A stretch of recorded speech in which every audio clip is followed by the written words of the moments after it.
ntabwo tubabajwe no kuba turi mu igororero, ahubwo turimo gusobanukirwa neza impamvu twagororotse ndetse twaje kugororwa. Ibi ni akabando tuzitwaza mu myaka yacu izaza.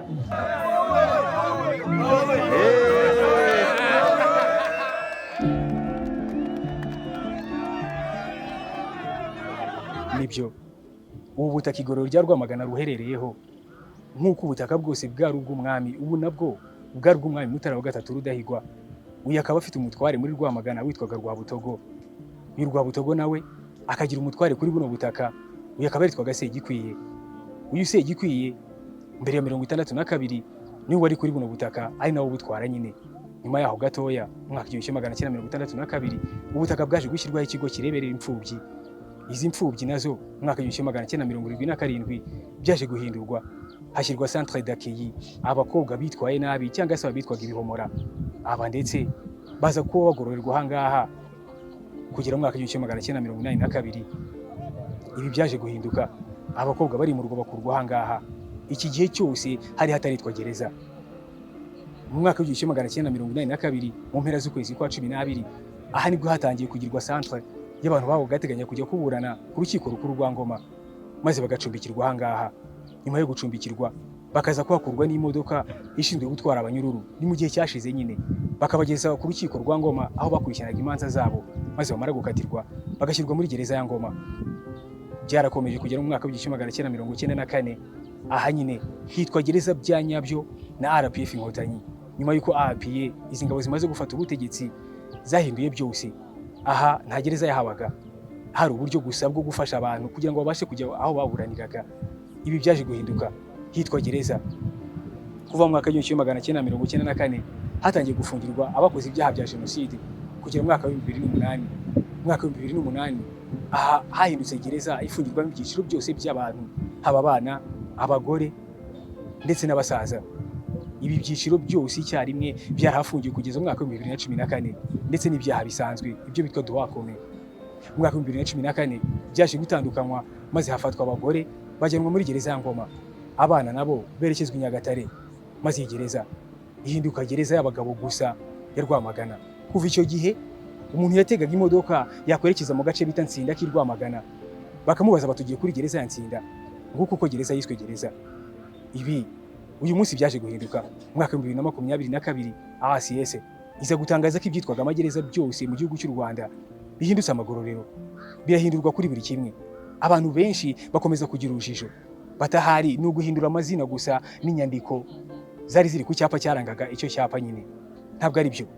Uburezi, ubuzima ndetse n'imyidagaduro, ibi byose byarakosowe bishyirwa ku rwego rwiza cyane, aho umuntu abona koko gufungwa no kugororwa bitandukanye. Uyu munsi imikino n'imyidagaduro yakuye abagororwa mu bwigunge. Abitwaga abacungagereza bahindurwa abakozi b'igororero.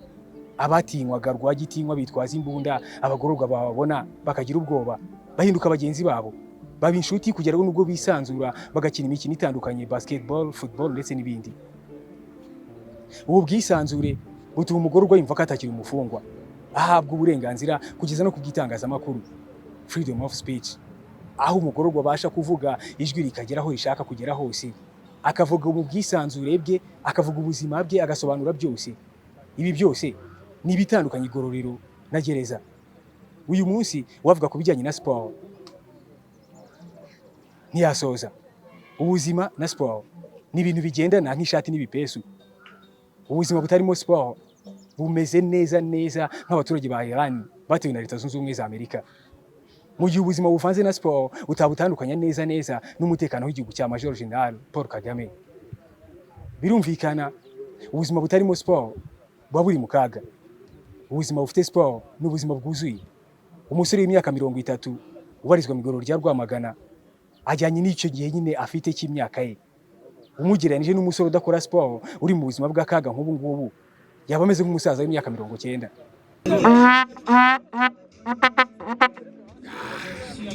Uku guhabwa aya mahirwe yo kwidagadura no gukora sport mu buryo bumwe cyangwa ubundi byatumye abagororwa bisobanukirwa, bayoboka uburezi, batangira kwiga ibijyanye n'amashanyarazi, ubwubatsi, amazi ndetse n'ibindi.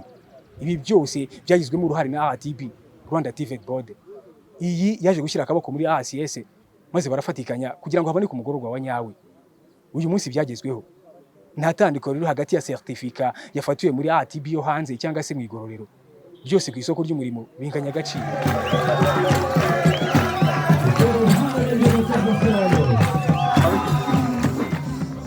Aha kuva nyine mu mwaka wa 2014 iri gororo ryatangiye kubarizwamo abagabo bonyine, ari nako rigenda ryagurwa buhoro buhoro.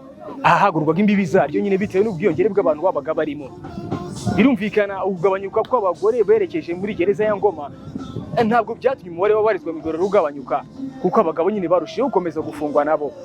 Uko iminsi yagendaga isiga, uko iminsi yagendaga irushaho kuba myinshi, niko abagororwa bagendaga biyongera, ari nako Igororero naryo rigenda ryagura ubutaka bwaryo nyine. Aha hashakishwaga n'uburyo abagororwa bashobora kubaho neza, bakabasha no kwihingira imboga ndetse n'ibindi bitandukanye. Abaturage barimurwa kuva mu mwaka wa 2014 bigizwa hirya y'Igororero, maze abagororwa bagatangira gukora imirimo itandukanye irimo guhinga imboga ndetse n'ibindi bitandukanye bibafasha, imbuto, avoka ndetse n'ibindi. Aha haje gushyirwaho n'ubutaka bwo gukoreraho ubworozi, amatungo atandukanye harimo inka, ingurube ndetse n'inkoko. Ubu butaka bwaje kwagurwa mu buryo budasanzwe mu ntangiriro z'umwaka wa 2006, aho haje kuzanwa ikigo cyagombaga gutorezwamo abacungagereza. Aha bari bataritwa abakozi b'Igororero, bagishyira hitwa Iduha. Ubu butaka buragurwa, maze ubutaka bw'icyari gereza buhinduka bugari koko. Abagororwa batangiye kubona ubwisanzure kuva icyo gihe. Gusa nanone abagororwa bari bagifatwa nk'abafungwa. Kugeza mu mwaka wa 2022 ACS, Rwanda Correction Services, nibwo yaje kudekara ivuga ko abitwaga abafungwa cyangwa se abanyururu bahinduwe abagororwa. Ibi biremezwa. Iki gihugu cyacu nk'uko no muri gahunda zose kijya imbere, na gahunda y'Igororero niko byagenze. Ubu buryo bwo kugorora budasanzwe nibwo bwazanye imibereho myiza ku bafu bafunzwe. Aho bari bafunzwe igihe bari mu kaga, birumvikana umubare wabo bari mwinshi cyane kandi bateraniye ahantu hamwe. Uku kubaho nta bwisanzure, uku kubaho n'ubundi bihano wahawe utabashije kubyikorera, hatabayeho uburezi cyangwa se imikino n'imyidagaduro na sport, ibi ntabwo byagenda neza. Umuhanga mu by'ubumenyamuntu unagorerwa muri Igororero rya Rwamagana, Pierre Celestin, uzwi ku izina rya Kadafi, uyanditse mu gitabo cye La faiblesse des muscles. Aha kuri page ya 75 agaragaza uburyo ki umusore w'imyaka 30 igihe adakoze sport mu Igororero aba afite ubuzima bw'umusaza w'imyaka 90. Byaba ari akaga gakomeye. Ibi ariko ntabwo ACS yabyemera. Uyu munsi ACS yafunguye amarembo. Sport ni ubuzima. Iyi sport ishyirwamo imbaraga cyane ku rwego rw'aho buri rubyiruko rwose rwakanguriwe kujya muri sport. Uyu munsi nta bwigunge buhari.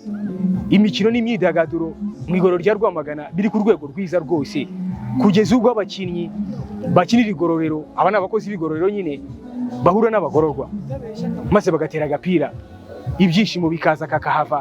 Ntabwo ari football gusa, basketball, volleyball ndetse n'ibindi. Kucyana nabo bariya ahubwo bo nk'abo iyo dukiye nabo babumva turi nk'abantu, nko kubona abanyamerika ubundi bavuye he muri Amerika. Iyo bakiye natwe ni nko kujya i Burayi, nabo ngo tuba inyuma, hari inyuma mu Igororero tumanuka dufite ibintu byinshi tuba twarigiye mu Igororero, babishimiye gucyana natwe uko wenda kose.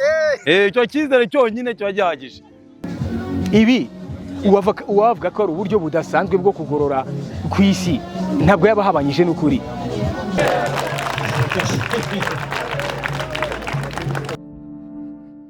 Nibyo, ibi by'uburyo bwo kugororwa bwashyizwe kuri gahunda byatumye itangazamakuru rihabwa uburenganzira bwo kwinjira mu magororero rikimenyera byose birimo, babibwiwe na ba nyirabyo nyine. Uyu munsi Imvaho Nshya, soma usobanukirwe, ni ikinyamakuru kimaze imyaka itagira uko ingana mu gihugu cy'iwacu. Ikinyamakuru kivuga inkuru za nyazo zisobanutse kandi zinyura buri wese uzisoma. Uyu munsi badusuye ni tariki 24 z'ukwezi kwa 4 umwaka wa 2026. Aha bagenzwaga no kumenya neza niba ibyo bumva mu itangazamakuru, social media n'ahandi ari byo koko bya nyabyo. Uyu munsi bihereye ijisho imikino itandukanye irimo football, volleyball na basketball, imyidagaduro itandukanye harimo maji, ubukorikori n'ubugeni n'ibindi bitandukanye. Ibi byose byerekanwe. imvaho nshya yihera ijisho. Nibyo, iki ni igikorwa cyiza umugororwa we yishimira, akavuga ko kumenyekana amakuru ye ari ingenzi cyane mu buzima bwe bwa buri munsi. Ibi bituma n'uwashaka kumugirira nabi atabona urwaho. Iri tangazamakuru rishyira hanze byose mu buryo bwa nyabwo. Iki ni igitangazamakuru kirebwa n'isi yose, haba kuri internet cyangwa se hard copy. Nibyo, ubu buryo bw'igorora bwamaze kugeza ku rwego rwiza, aho umugororwa ahabwa uburezi, ubuvuzi n'ibindi byose nkenerwa. Nyuma y'ibyo byose agashyiraho dessert y'imikino n'imyidagaduro. Uko kuva mu igororero ntuhindura ubuzima, byavuga ko ari ku mpamvu zawe bwite, ntabwo ari impamvu z'abakugorora, kuko uburyo bwose bwarakozwe. Ingengo y'imari irashobora kutagira uko ingana. IPRC izana abarimu bayo baminuje kugira ngo bakwigishe gukora amashanyarazi, amazi, ubwubatsi, ubusuderi ndetse n'ibindi. Ibi ni byiza ku gihugu cyacu. Perezida Paul Kagame niwe ntore zirusha intambwe. Uyu niwe wahisemo aya mahitamo ya nyayo. Niyo mpamvu natwe nk'abanyarwanda twese icyarimwe, intero ni twese tubikorera icyarimwe. Urubyiruko, imbaraga z'igihugu. Ntabwo tubabajwe no kuba turi mu igororero, ahubwo turimo gusobanukirwa neza impamvu twagororotse ndetse twagororerwa. Ibi ni akabando tuzitwaza mu myaka yacu izaza. Nyuma yo kuva mu igororero tuzashimira leta ndetse tunayiha umusaruro w'ibyo yadushoyemo. Uku gushora imari mu bagororwa ni ubuhanga budasanzwe. Tekereza nawe umuntu ashyizwe mu igororero bagaterera iyo, umubare w'abantu waba urimo kwangirika mu gihugu. Ibi byaba ari igihombo gikomeye kuri leta. Gusa leta yavumbuye ubwenge bwo gushora imari mu bagororwa kuko iki bafitiye icyizere. Uku kubagirira icyizere nabo ubwabo bituma biyubakamo icyizere, bakumva ko bakiri abantu n'ubundi, maze basubira mu buzima busanzwe bagakora imirimo n'ubundi bigiye mu igororero. Ibi bigateza imbere igihugu n'imiryango yabo ubwabo. Njye nitwa Serubuga Moses, naho ubutaha.